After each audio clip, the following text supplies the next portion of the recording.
How to bring civic sense in Indians? It's very easy. Implement the Arthashastra. I'm serious. The Arthashastra is not just about economics, it's about governance. It's about how to govern an empire. And it prescribes various kinds of punishments and so on and so forth for various offenses. It prescribes how government officials should comport themselves and so on.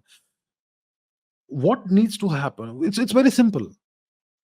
Civic sense means a lack of civic sense means lack of standards, lack of behavioral standards, lack of good habits and all, spitting on the road, littering everywhere, and so on.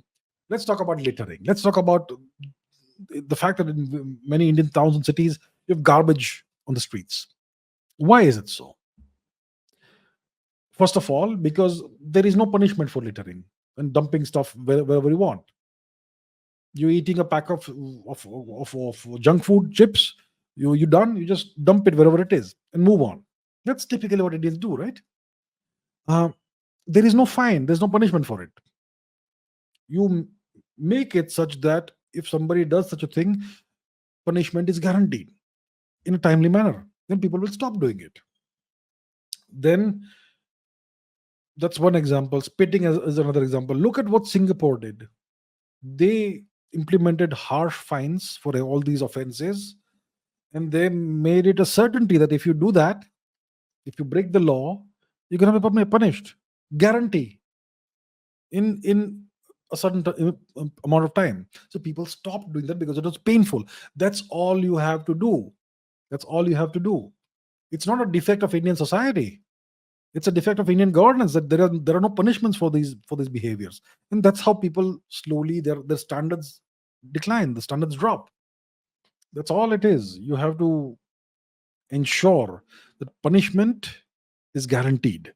It doesn't have to be really harsh punishments, but it should be. Um, it doesn't need to be harsh, but the punishments should be inconveniences to the people who are being punished. You have to go and appear in court and spend one day there. You lose one day.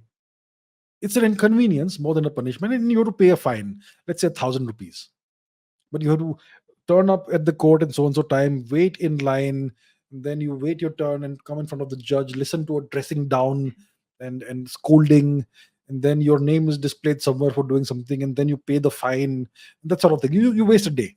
It's an inconvenience, and you'd never want to have that again, right? So guarantee this sort of punishment. Then everybody will behave. Why do Indians behave so well outside the country? Why are Indians the most law-abiding people outside the country? Because in those countries, uh, punishment for such things is guaranteed, almost guaranteed. And Indians naturally are law-abiding people. So that's how we do it. It's a failure of the governance system that you don't have civic sense in Indians.